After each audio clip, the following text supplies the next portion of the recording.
We have American boots on the ground. They are fighting the Russians. We have about 10 or so CIA bases that are coordinating the strikes both inside of Ukraine and inside of Russia. So we are already in this a lot of money and people, but to win it, it would require American and NATO boots on the ground. That's the bottom line. And unless we start to acknowledge that and the cost to include degrading our own abilities to defend this country, then the whole thing's a charade. That we're going to be with you as long as it takes, that's a charade. That's a lie. That's a cliche. And oh, by the way, the Wall Street Journal and New York Times have both reported that Zelensky's victory plan that he just offered up to Biden yesterday, it's garbage. There's nothing new. It's all the same. Just give us more war material, and we're going to shoot it further and further into Russia. So the whole daggone war is a scam. You really kick the hood up and take a look underneath. The details, the facts, the data are clear. This war is lost unless we get neck deep into it. And it seems like that's where we're going. And for the life of me, Brian, Democrat, Republican in the White House, you have a responsibility to look out for the common defense of this country.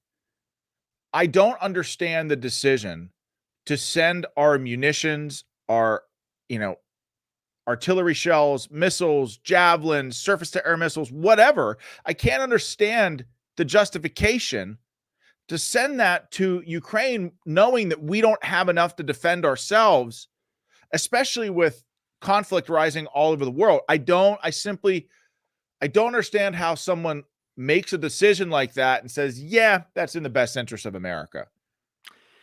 Here's what I think based on my time in DC.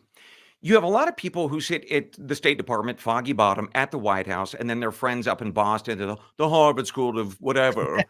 And they sit around and they That's think always about your Harvard voice. Oh, hello, yes. darling. Hello, yes, darling. yes. Buffy, please, quickly, get the martinis. We're going to talk Ukraine, darling, quickly. So the issue, here's the issue. These folks act like the world is the board game Risk. Right. So we are just going to slice and dice the world, and we are going to recreate like we did in Iraq, right? With the neocons. We're going to create a new democracy in Iraq. They don't pay attention to the fact that that place is tribal and living about 2,000 years before we're currently at. Afghanistan's the same thing. Libya, we're going to be greeted like liberators. Syria, and on it goes. They operate in this academic space. They're not the we. They're not you and I. They're not the people who might be listening right now or watching that have to go to these conflicts and actually fight. So that's, I think, a big part of it is these people have their PhDs in whatever, but they're not especially smart. They're just not. And they disregard the counsel of the people who actually go over there and fight. That can give some people some good counsel about being there or not. And so they just stick their head in the clouds and they make their money, which is the other big motivation, I think, here as well. A war makes a lot of money for a lot of people. So that is why I think a lot of folks in DC might continue to involve us in things where we shouldn't be. Makes them a lot of cash. War is a big machine. A lot of these munitions are made in Pennsylvania. Like that plant that Josh Shapiro was at with Bob Casey. Yeah. Zelensky, that's in Scranton. First of all, like, just go with me here. Zelensky flown here on a C-17 on the dime of the U.S. taxpayer, making negative comments about J.D. Vance, and arguably the most important battleground state in the country during the most important election of our lifetime. If that ain't foreign election interference, I don't really know what is, my friend. But imagine this situation, right? Imagine it's Bibi Netanyahu surrounded by Republicans and Mike Johnson in Pennsylvania at the very same Scranton factory, which also provides 155 shells to Israel. Imagine what the left would do. They'd be calling for prison time for any Republican that was involved in that. And Bibi Netanyahu dares criticize Biden or Harris or whoever. But like, if you talk to the CEOs of these companies, and I have, because this is my stomping ground, they can't make these things fast enough.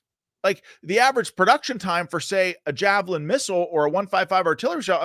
My point is, this takes time. Yes. It's not something that you can just snap your fingers and say, okay, we've replenished our stock. Correct. Yeah. And it's stunning to me that we are where we are right now, Brian. It just seems like we have fundamentally unserious people running this country, frankly, on both sides of the aisle, and it's going to get a lot of people hurt. It reminds me a lot of that movie, The Hunger Games, where you have the elites in the Capitol that are just completely disconnected from the plebes. It actually does. It actually is a good analogy.